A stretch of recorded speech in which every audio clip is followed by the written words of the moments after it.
T'es-tu déjà sentie complètement éteinte, épuisée, lourde, comme si un poids invisible était là où le poids du monde entier t'habitait? C'est ce que je ressentais fin 2022. La bataille était terminée, nous avions déménagé dans notre nouvel appartement, une nouvelle vie s'offrait à nous. Et pour beaucoup, en tout cas la plupart des gens qui m'entourent, ah mais c'est génial, c'est super, et moi, là au milieu, je me sentais complètement vide. J'avais perdu le sens, je ne comprenais pas, ouais, tout ce qui s'était passé. Je n'avais pas encore eu le temps d'intégrer tout ce qui s'était passé. Il y avait un poids, une lourdeur qui faisait que je n'avais plus envie de rien. Aujourd'hui, je vais te parler de ce qui m'a permis de sortir de cet état-là. Mais avant cela, je te souhaite la bienvenue sur Terre Tribale. Terre Tribale, un espace brut incarné pour celles qui choisissent d'habiter la présence à soi, à l'autre et au vivant dans leur quotidien. Un podcast qui invite à sortir des carcans modernes pour retrouver le rythme du vivant, à s'ancrer dans une sagesse tribale où chaque pas est un choix vers une vie plus libre et profondément nourrissante.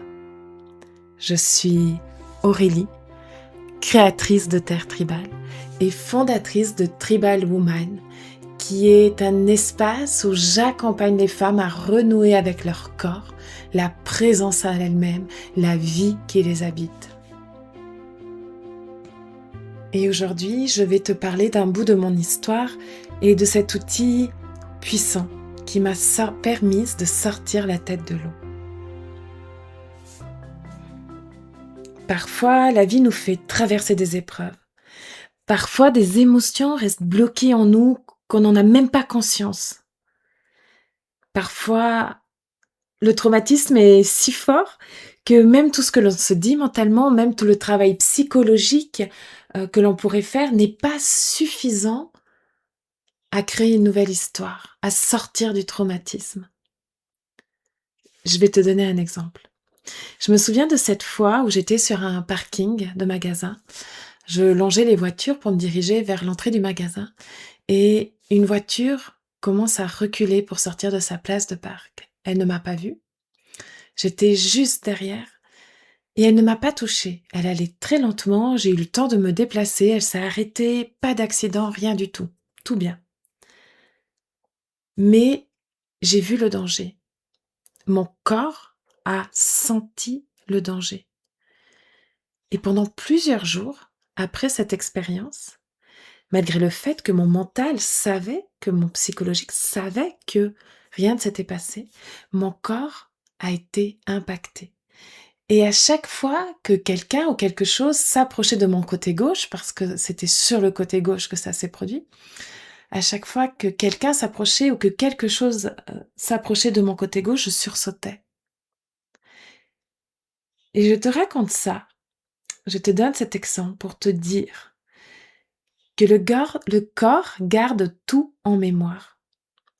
Même si concrètement, il ne s'est rien passé comme là dans mon exemple, et que le mental le sait, le corps se souvient de ce que l'on a ressenti.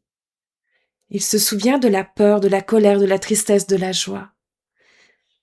Il se souvient de tout ce que nous avons vécu et il intègre dans ses cellules tout ce que nous avons vécu. Alors tu pourrais te dire, à ce stade-là de mon podcast, on est au tout début, et tu pourrais déjà te dire, oh mon Dieu, c'est horrible.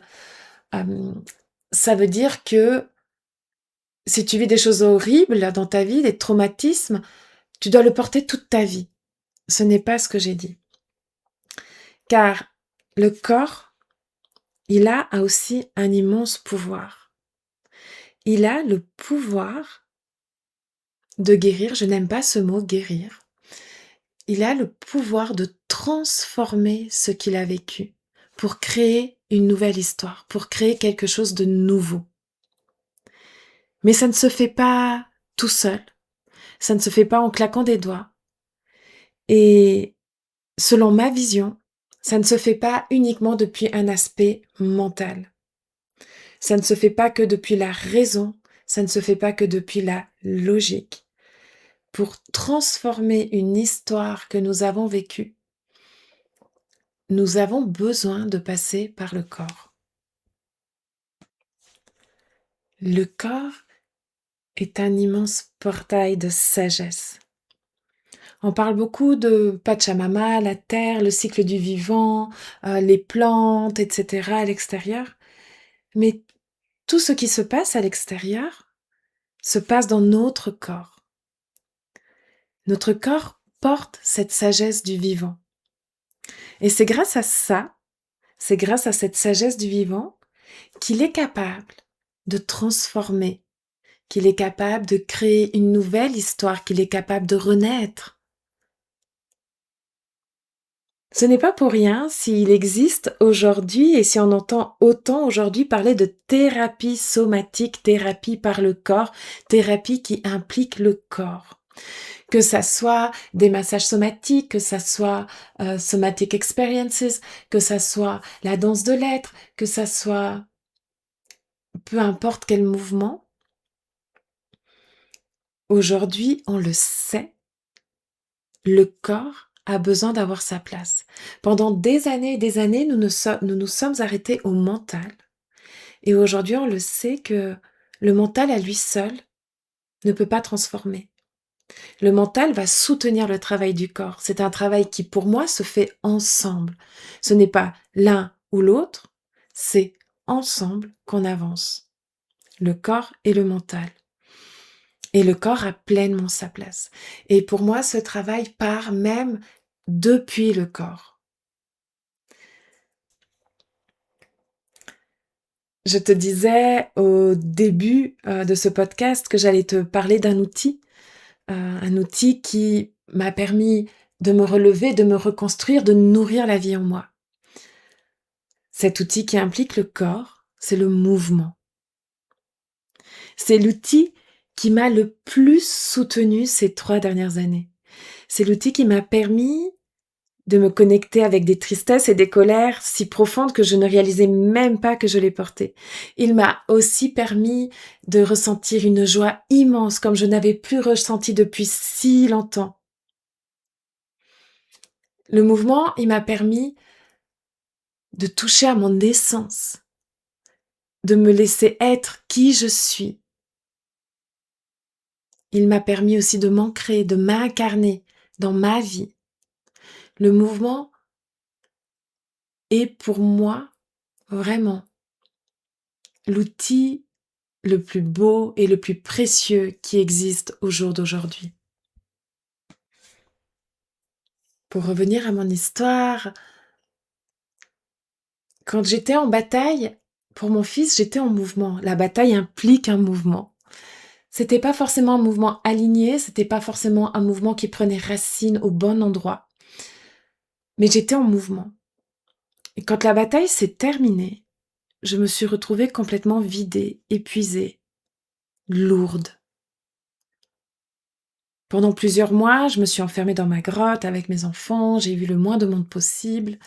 Et quand j'ai senti que je pouvais pas continuer comme ça, qu'il fallait quelque chose de plus, qu'il fallait changer quelque chose, pas quelque chose de plus, mais qu'il était temps de changer quelque chose, c'est le mouvement qui m'a permis de me relever.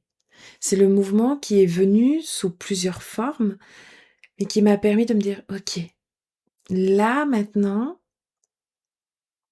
tu as besoin d'un outil concret et c'est moi qui viens à toi. C'est au travers du mouvement que tu vas pouvoir nourrir la vie. Alors, qu'est-ce que j'ai fait au travers de ce mouvement?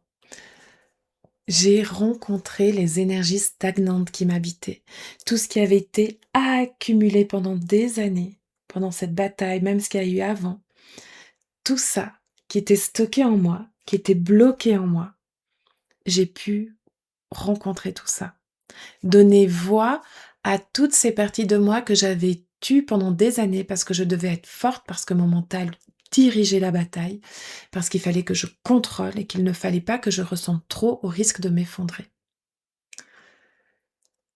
À travers du mouvement, j'ai pu aller à la rencontre de ce qui a été cristallisé à l'intérieur de moi. Parce qu'à chaque fois que nous ne nous laissons pas traverser complètement par une émotion, à chaque fois que nous vivons quelque chose de difficile ou que nous vivons un traumatisme, peu importe que tu juges ce traumatisme petit ou grand, c'est pas là la question. À chaque fois que nous vivons quelque chose et que nous ne le laissons pas nous traverser complètement, que nous ne laissons pas le droit de ressentir, de nous effondrer s'il faut s'effondrer, il y a quelque chose qui se cristallise en nous. Il y a une énergie qui se bloque. Il y a une zone à l'intérieur de nous, complètement invisible, hein, qui stagne. Et cette stagnation, ce blocage, cette cristallisation, qu'est-ce qu'elle va faire? Elle va interférer dans la circulation d'énergie dans notre corps. Elle va interférer dans la fluidité de la circulation d'énergie. Elle va interférer dans la vitalité de notre corps, car il s'agit bien de ça. Un corps rempli de vitalité est un corps qui est libre, où l'énergie peut circuler librement. Alors, c'est ce que j'ai fait. Je suis allée à la rencontre de ces parts de moi qui ont été blessées, qui ont été en souffrance, qui portaient de la colère, de la tristesse, de la rage, de l'injustice, de l'impuissance, au travers du mouvement. Et au travers du mouvement, je leur ai donné la voix. Car c'est ça qui est intéressant. C'est pas de rejeter, couper et créer autre chose. Non, non, c'est pas du tout ça le sujet. Et celles qui me suivent depuis longtemps le savent, ce n'est pas du tout ça que moi je revendique. Au contraire, ce que j'aime, c'est donner la voix à nos parts blessées, donner la voix à nos parts d'ombre. Et cela n'est pas toujours possible à travers des mots, cela n'est pas toujours possible à travers des paroles, cela n'est pas toujours possible de le faire depuis notre mental. Et très souvent, lorsque l'on fait depuis notre mental, nous ne sommes pas complètement dans le ressenti, nous ne sommes pas complètement dans ce qui est là, car nous essayons de traduire avec des mots quelque chose qui très souvent n'est pas traduisible en mots, car notre vocabulaire ne serait pas assez développé pour traduire tout cela. Et du coup, au travers du mouvement, on peut laisser s'exprimer librement ce qu'il y a à exprimer. Et ce mouvement, comment il s'est présenté à moi? Parce que, comme je te l'ai dit, il y a plein de façons différentes de travailler avec le mouvement. Le mouvement, il s'est présenté à moi sous forme de Womb Yoga. Le Womb Yoga est un outil, est une pratique qui est créée par Michaela Dell'Olmo. En tout cas, le Womb Yoga que moi j'offre, il a été créé par Michaela Dell'Olmo, qui, elle, a rassemblé des pratiques de plusieurs traditions et sagesses différentes pour créer cette pratique-là. Womb, utérus, yoga, yog, union, l'union de l'utérus. L'utérus est un accès direct à notre vitalité. Plus on prend soin de notre utérus, plus nous nourrissons la vitalité à l'intérieur de nous. Cette pratique de Womb Yoga a vraiment pour intention de permettre à la femme de renouer avec son corps, de revenir dans son corps, de donner voix à son corps, à son ventre, à son centre de pouvoir, et ainsi nourrir la vitalité en elle, nourrir la vie à l'intérieur d'elle, à l'intérieur de ses cellules, la vie qui lui est propre, nourrir son essence à l'intérieur d'elle. Et c'est ce que j'ai fait, c'est ce que je fais encore, mais c'est ce que j'ai commencé en 2023. Et au début, je ne voulais pas. Celles qui connaissent mon histoire savent que j'ai résisté pendant plusieurs mois à cette pratique. Au début, je ne voulais pas tester cette pratique, me former dans cette pratique, découvrir cette pratique. Vraiment, j'avais de grandes résistances. Et l'on sait que quand il y a des grandes résistances, très souvent, c'est qu'il y a une médecine là derrière. Et la médecine, ça a été cette médecine du mouvement. Ça a été cette découverte de la profondeur de transformation, de rencontre, de voyage que le mouvement peut offrir. Car le Womb Yoga ne se base pas juste sur un mouvement que tu fais aléatoirement comme ça, juste parce que tu as envie de lever le bras, tu lèves le bras. Non. Chaque mouvement porte une intention. Chaque mouvement est relié à la respiration. Chaque mouvement libère ta voix.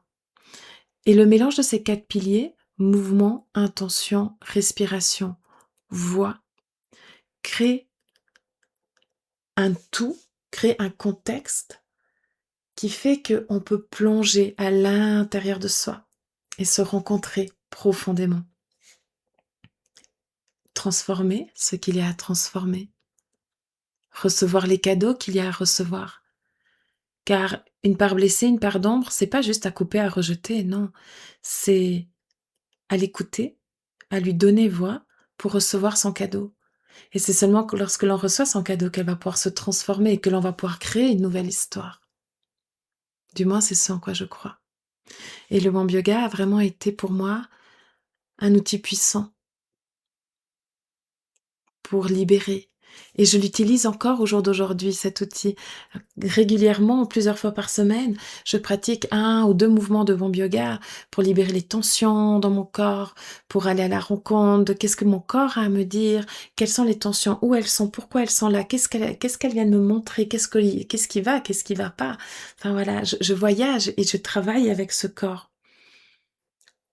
Et plus je fais ça, plus j'ai plongé dans mon corps, plus j'ai plongé dans le mouvement, plus je nourris le mouvement, plus je nourris le Womb Yoga, plus j'ai nourri la vie en moi. Résultat, après 3 ans de pratique, je ne me suis jamais sentie aussi alignée et vivante qu'aujourd'hui.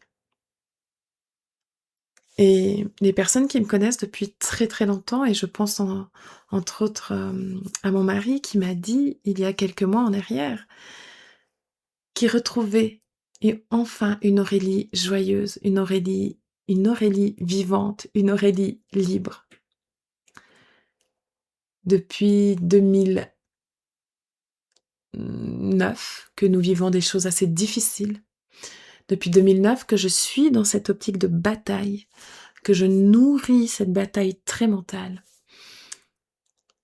Et là, vraiment, de revenir, de redécouvrir un mouvement différent, un mouvement de lumière, un mouvement sacré, un mouvement du cœur, un mouvement du corps, un mouvement de l'utérus, de la womb. Un mouvement qui prend naissance depuis ma womb, depuis mon utérus, et non pas depuis mon mental. Depuis que je nourris ça, je nourris la joie, je nourris la vie, je nourris la célébration. Et la légèreté a repris de la place dans mon quotidien. Et même quand je suis fatiguée, je ne suis plus éteinte. Et ça, c'est un sacré cadeau, je trouve. Alors, comment est-ce que toi, tu peux nourrir ça? Parce que peut-être que tu m'as entendu parler et tu te dis, ah, mais oui, moi aussi j'ai envie de ça. Bien sûr que ça m'appelle. Je veux ressentir ça. Je veux ressentir cette connexion avec ma womb, mon utérus. Je veux ressentir cette vie en moi. Tu peux déjà le faire chez toi. Allume ta playlist et danse ce qui est présent en toi. N'essaye pas de danser sur le rythme de la musique, n'essaye pas de danser quelque chose de joli. Commence juste par inspirer, expirer. Inspire, expire plusieurs fois et laisse le mouvement naître depuis ton utérus. Et peut-être qu'au début, ça va te sembler complètement étrange. Et c'est ok. Continue, expérimente, teste des mouvements que tu n'as encore jamais testés. Quand la musique va vite, ralentis le plus possible. Quand la musique est très lente, essaye d'aller très très vite. Découvre, expérimente, sois curieuse. Et lorsque tu sens que c'est ton mental qui reprend le dessus, ou tes habitudes du temps où tu étais en discothèque, reviens au centre, inspire, expire, arrête-toi et laisse de nouveau le mouvement venir depuis ton ventre. Et si tu souhaites être guidée, car tu te dis que oh non, ça toute seule ce n'est pas possible, tu es la bienvenue à une soirée Womb Yoga. La prochaine soirée Womb Yoga aura lieu le 22 janvier de 19h à 21h15 à Sierre. Je me réjouis de faciliter cette soirée. Ça sera la première fois depuis longtemps que je ne propose une soirée que Womb Yoga, où il n'y a pas de rituel, il n'y a pas de cacao ou je ne sais quoi. Il n'y aura que du Womb Yoga. La soirée sera du coup un petit peu plus courte. Et vraiment, cette soirée est accessible à tout le monde. Peu importe ce en quoi tu crois. Le seul désir est de se connecter, de donner voix à son corps. Voilà. Je crois qu'il est temps pour moi de te laisser. Je te remercie de ton écoute et je te dis à bientôt pour un nouvel épisode.